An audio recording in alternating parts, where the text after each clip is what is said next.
Hi guys!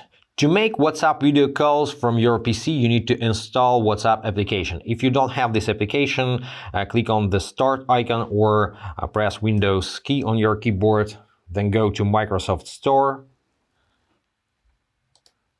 In Microsoft Store, search for WhatsApp application. Click on WhatsApp.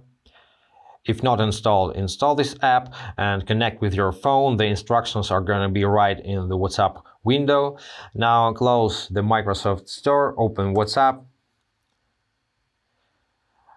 This is the exact copy of your WhatsApp from your main phone. Now select the person you wish to call.